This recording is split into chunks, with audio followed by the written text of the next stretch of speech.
Nni atolu n'ala Igbo nya bụ onye ofe mmanụ, mana parents ya ịghọta kịta nọ n'ala Igbo wee mụọ ya.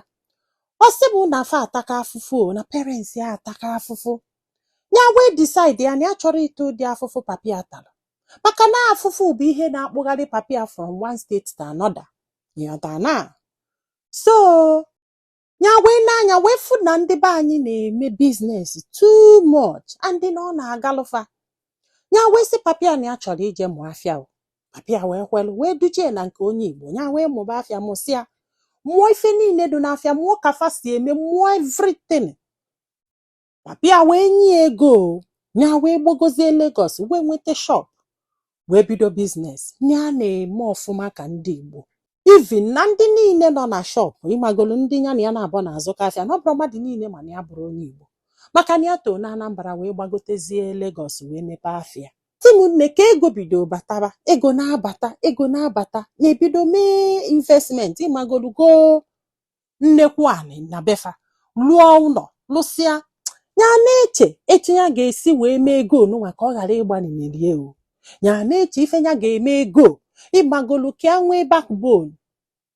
Ya wee na-anya n'afịa wee bụrụ na ụmụ nwaanyị ndị be anyị na-azụ afịa very well, and na ndị befe na-azụkwa afịa. Ya wee decide ya ka invest ya n'ụmụ nwaanyị. Ịghọta na ebe ndị befe na-anụ nwaanyị rinne, and be ini akpatali ego, na ndị akpatara ego na-anụsi ise isii. Ịghọta na even 7. Ọ bụzalụ nyanwa akpatala ego. So ya wee gaa na lụ ụlọ, lụsị ụlọ, wee nụọ nwaanyị nke izizi, ya emepeeli ya afịa, ọ na-azụ na-eme ọfụma. Ya anụọ nke ịbụọ, ya emepeeli ya afịa, ọ na-azụ na-eme ọfụma. Ya anụọ nke ịtọ, ya emepekweli ya afịa, ọ na-azụ na-eme ọfụma. Ya anụọ nke ịnọ, mepeeli ya afịa, ọ na-azụ na-eme ọfụma. So fa na-amụzi nwa, they take care of their children with business ya mepeelu fa.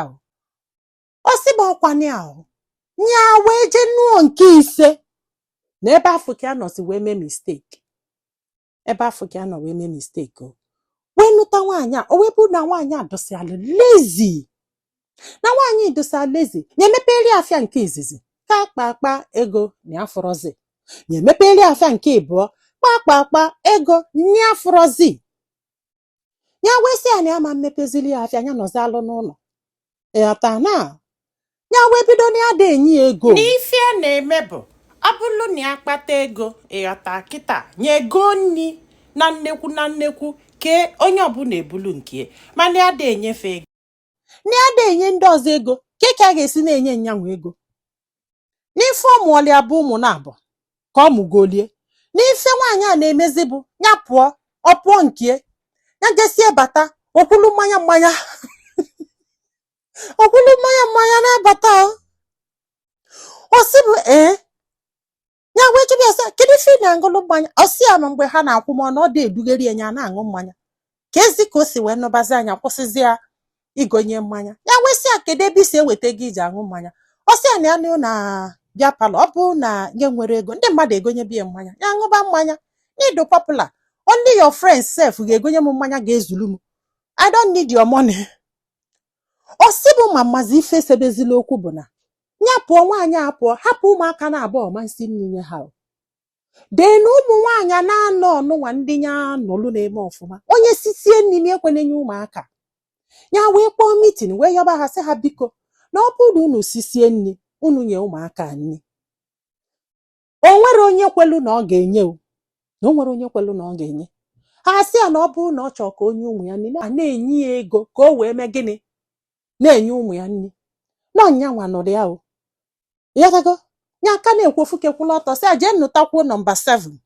Ya dana, ma ọkwa na ichekete n'ụwa na nyanwa ga-ewelu ego ya zụtalụ nye any of your wife, ma ọ bụ ụmụ ya ma ọ na-anwụ anwụ nni. Ya mara ebe ọ ga-eme o. So fancha niile onye kunye oticha aka n'ike jewelu. Ọ sị m nne ya jesie bata ụmụaka akpọsịa nkụ. Ụmụaka akpọsịa nkụ, mama ha jelu ka onye ala jefuo. O jesie bata ọ na-agbọ mmanya. Ya mara ife a ga-eme nwaanyị a. Ya wee sị okenye anụsigo na ọ ga-ana be nne. Ọ sị na o nwere ebe a na-eje o. Ka ndị jụrụ na ha ma feed ụmụ ya, nwaanyị na-efeed ha, ya jesizie ego abata, ya egolu nri na-abata o. Ahụ ya taa wee nye ụmụaka, ya nye mama ha ewere je ṅụọ mmanya.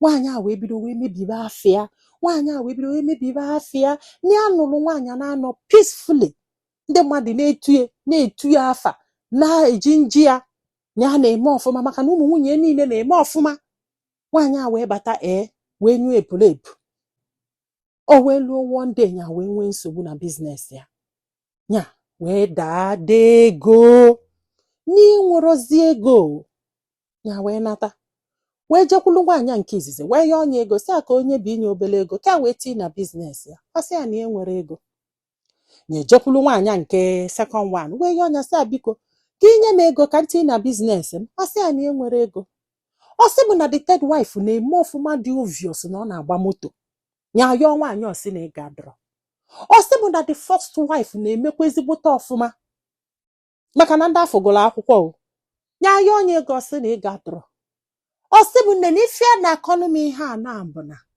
na ọkwa ya na nwaanyị abụzi ife na-akwụ agụụ na famili ya na